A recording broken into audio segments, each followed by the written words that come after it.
After a blistering high stakes game where the Phoenix Mercury were defeated by the Indiana Fever, the biggest story wasn't the final score. The real drama is what happened after the buzzer. And we know the WNBA is handing out fines to superstar Alyssa Thomas and the Phoenix Mercury organization. And it's all because of what she chose not to do following that brutal loss. And let's be clear, this isn't just about a player being a sore loser.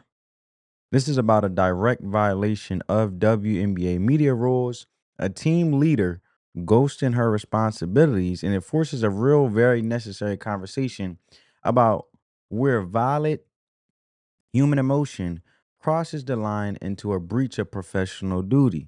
So let's break down the rule that was broken and the intense personal story behind it and what this moment really tells us about the cost of being a pro athlete in a league that's exploding full of high school drama girl spirits. All right. So if you want to get straight to the facts, no speculation, the Phoenix Mercury organization is getting fined by the WNBA, as you guys can see in this article, which we'll get into in a minute.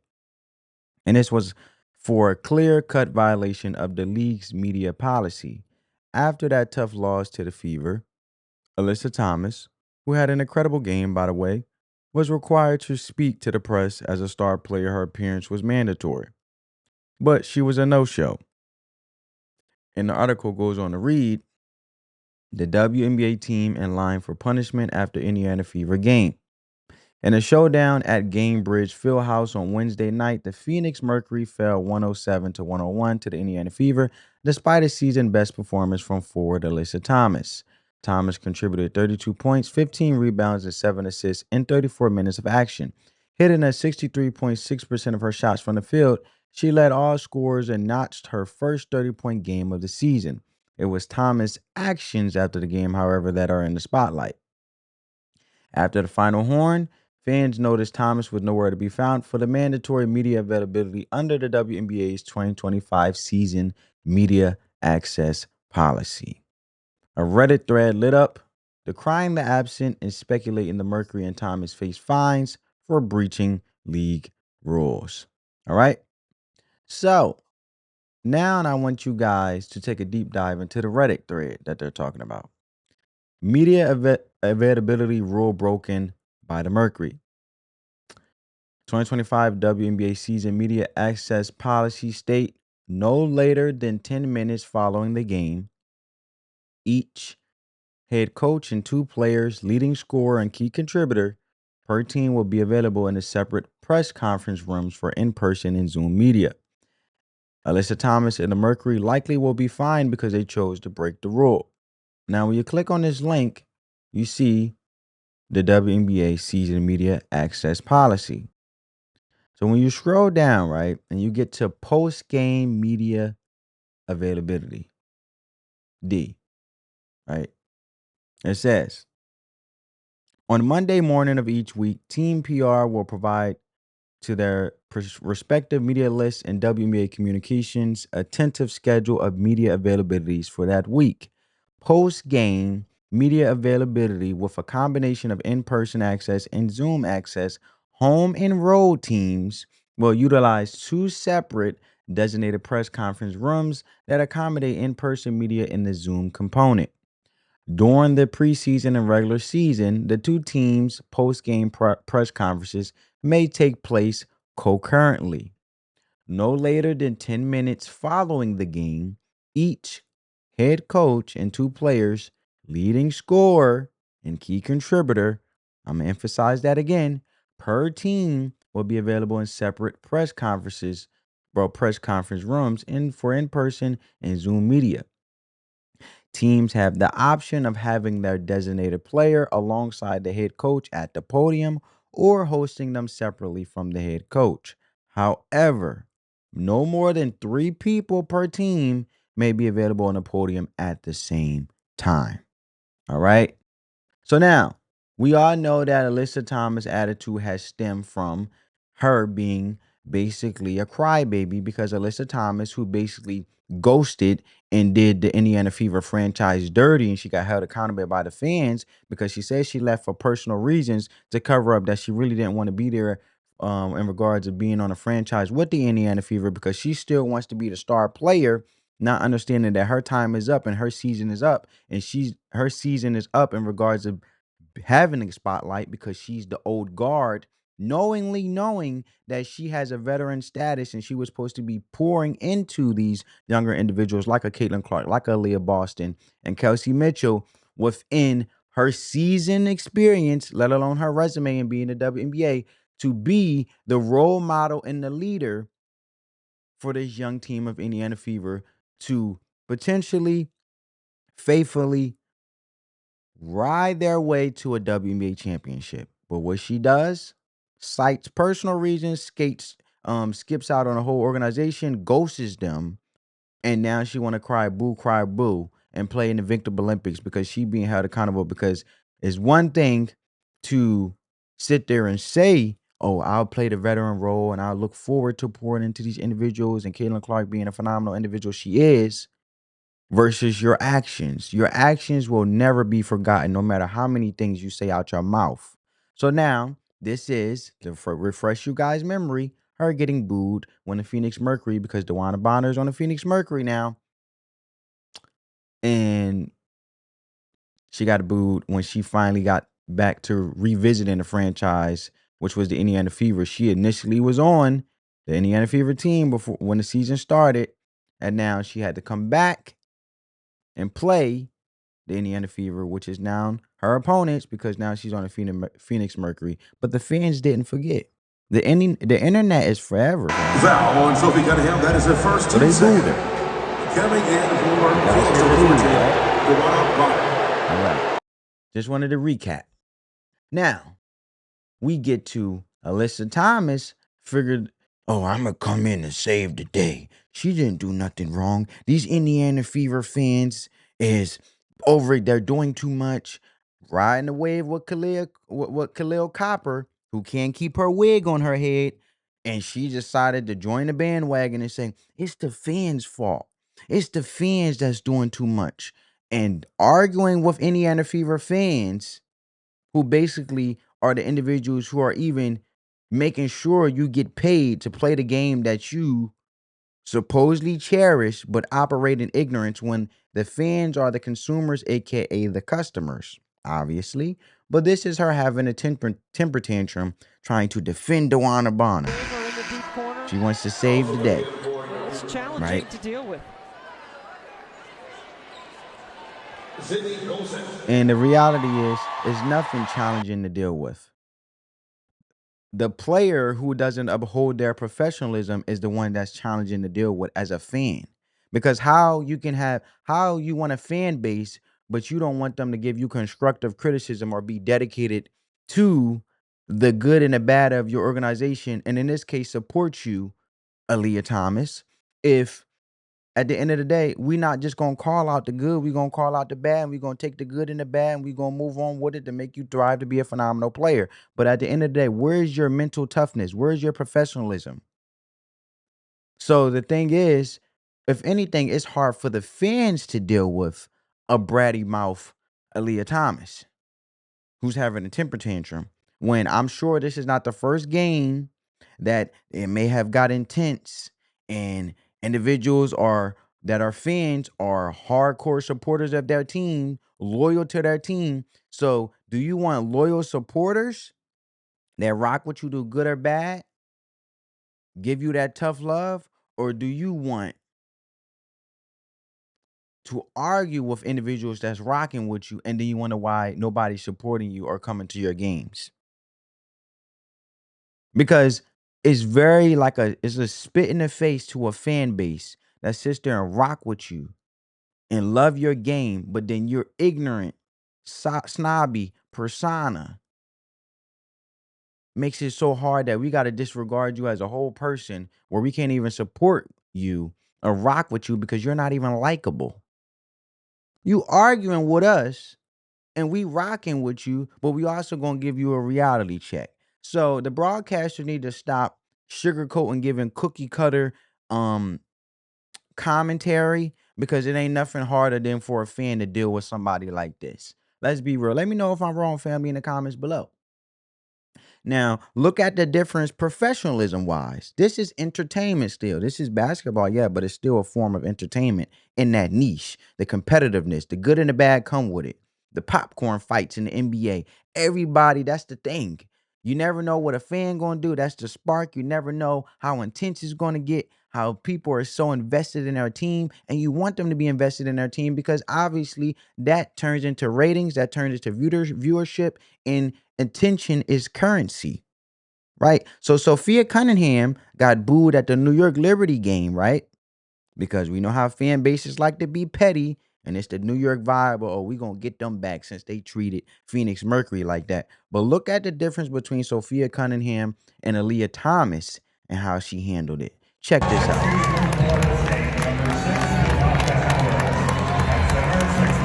you go. That's Aaliyah Thomas and then Sophia Cunningham.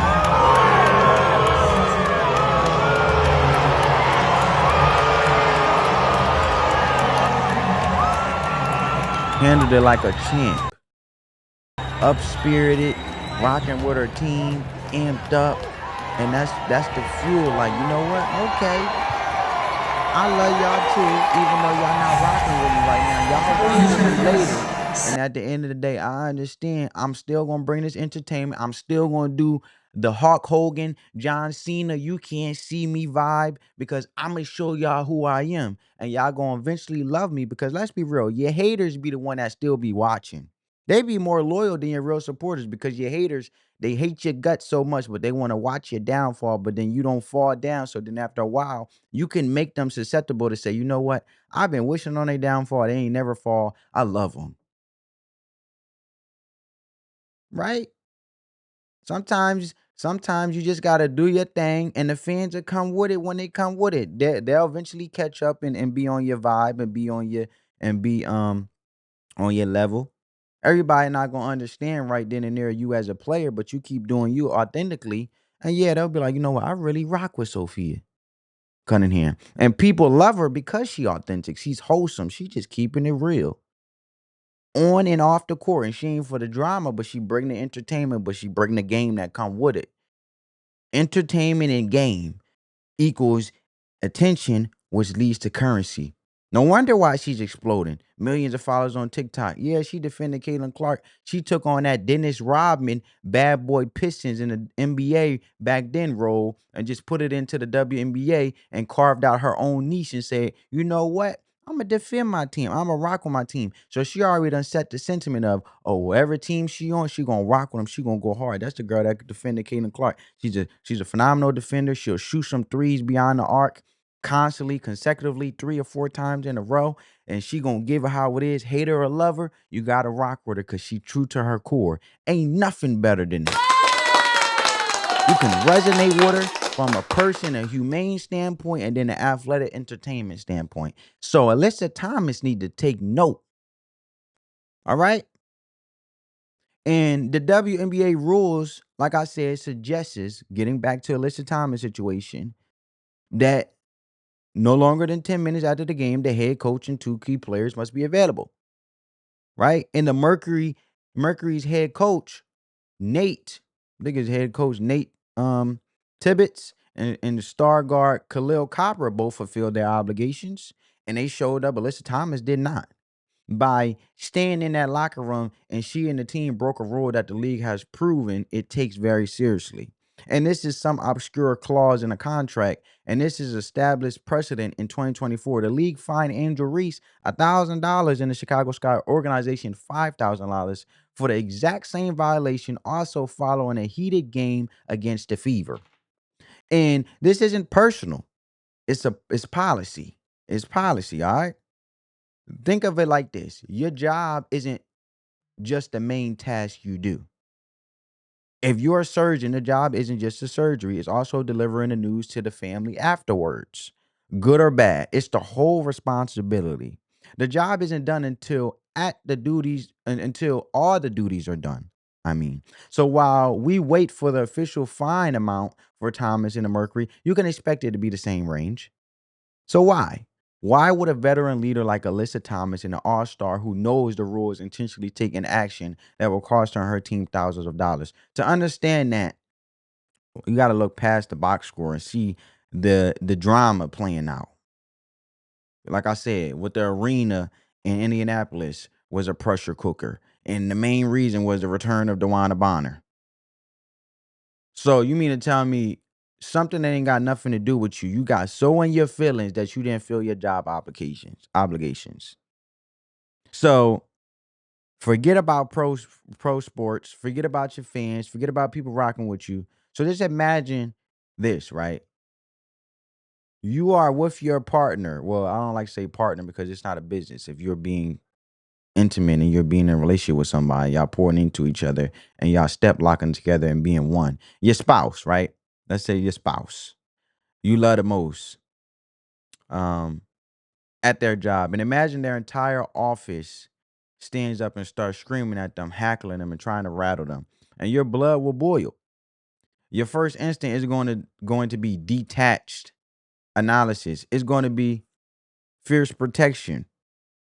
And reports say Thomas was in the thick of it, exchanging words with fans all night. And she wasn't just a player in a hostile environment. She was a partner in this case because they're not together. Obviously, they teammates defending her future wife, right? But that's what it looked like. Like, oh, do you have some type of relations with DeWanna Bonner deeper than just teammates and being cool? So you combining this deeply personal, emotional fight with a physical down to the wire basketball game that you ultimately lost, and you get a perfect storm of frustration, and in that moment, you made a choice instead of facing questions about the booing and your little whatever, your teammate DeWanna Bonner. I was about to say fiance, but that's just my opinion. I'm not saying they are together. About the laws, and you just choose to walk away from the microphone. So, look, from a humane level, I broke it down, but and I'm not. Look, I get the emotion part. I'm being objective, but it's still no excuse. I'm not buying it. Um, Look, this is your job. Being a professional athlete is a job. And in a league that is growing at a historic rate, that job comes with responsibilities that are bigger than any one person's feelings. And this is where you got to separate the person from the professional. From a business perspective, the emotion and the passion are the product. But the rules, the processes, the obligations, that's the business itself. And your feelings are always valid, but the terms of your employment are not optional. That's what it looks like. When, to be honest, forget your feelings. Because when it comes to business, there's no place for feelings. You get down to business. The WNBA media rule exists for a reason. It's the single most important bridge connecting the game, the players, and millions of fans who watch and want to hear your voice. But you just basically disregarded everyone that said, I don't want to talk to you, like a little kid having a tantrum. And it's how reporters are able to sell the stories of the league. It's how players build their individual brands. So not only did you sit there and have a tantrum and be looked at as a person that is basically a nagging employee of the WNBA, but you also hurt your own individual brand, Alyssa Thomas. And it's a massive part of how this league generates revenue when it comes to these media, uh, these media takes, and you talking to the media and getting post game conferences and pre-game conferences. So look, the bottom line is the Alyssa Thomas and the Phoenix Mercury are being fined because they broke financial media rule of the WNBA. And the decision came because that's what should have been done and should. There's no question about it. And you could sit there and people could say, oh, she poured her heart out and there's nagging fans and it was deeply emotional game all you want. But what I'm going to tell you is you're human emotion. And once your emotions get in things, logic go right out the picture. Once you get emotional, you ain't thinking logically no more. And then you just ignorantly start doing things where you just start disregarding non-negotiable responsibilities of being a public figure that you want to be, right? You want to be visible. You want to get paid what you owed in this league. Well, you can't even handle your obligations. How about that? So, do you think, family, I want to ask you guys, do you think the league needs to have more compassion to bend the rules for intensity or intensely personal situations like this? Or is this simply the price of admission for being a professional athlete? Is the job, no matter what? Let me know your honest, unfiltered thoughts in the comments below. And if you appreciate breakdowns that give you the full picture, make sure you subscribe for more. I'll catch you in the next one. Talk to you. Love you. Peace.